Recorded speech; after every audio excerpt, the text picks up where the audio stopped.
Hey guys, Lee Taft here. Welcome to Speed Tips from my garage in the classroom. Today is episode number 142.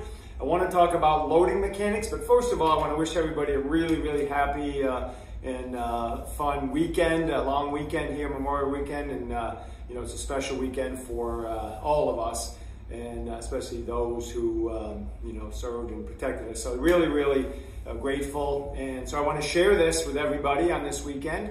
What we're going to talk about is loading sequence when we plant our foot, and some regressions of these exercises to help us be able to cut better and change directions better. So when we start talking about that, one of the things we want to be able to do here, let me just drop us a little bit here, there we go, is when I plant my foot, okay? So when I plant my right foot, let's say I'm moving laterally and I plant, I need to have the loading of supination of the lateral aspect of my foot, my ankle, and up the chain to be able to create bracing to get me to get to the inside of my foot. So for example, if I came in, because we know at the end of the push-off, I'm going to get off my big toe.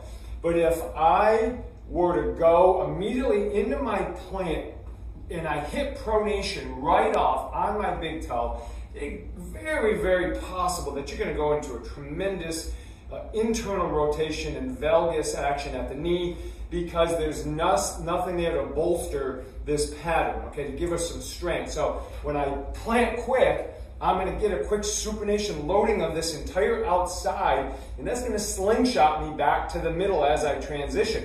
And again, it's based on how I manage vertical forces, pushing down on this leg, and horizontal forces to control my momentum moving in that direction, and of course my mass going over that foot plane, okay? So I have to load the outside and then it quickly comes to the inside. So some of the exercises I like to do is, eventually we'll get to the throw, but if we were to take a band, okay, and I took the band like this, all right, and I put what we call punch, rotate, pause, or push, rotate, pause. So we punch, we rotate, we pause. What I'm doing is I'm working on getting off that leg plant, okay? I've got this leg plant here, and I'm trying to get from the outside to the inside, but notice the subtle shift. So as I come into my plant, I hit, and now I come off it.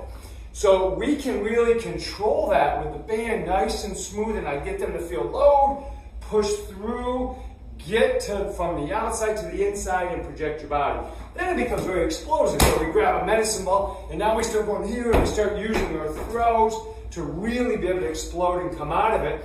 Then you start adding the actual change of direction. So it'd be like, even if I had the medicine ball, or if I'm just working on planning and changing directions, they understand that it starts to feel that they have to make sure they're loading, okay, loading down at the ankle, and we're loading this outside to be able to slingshot to the inside. But if we don't load the outside first, it's really hard to control the inside, because the purpose of the inside in my pronation is not to stop this momentum, is to project and stabilize me so I can go this way.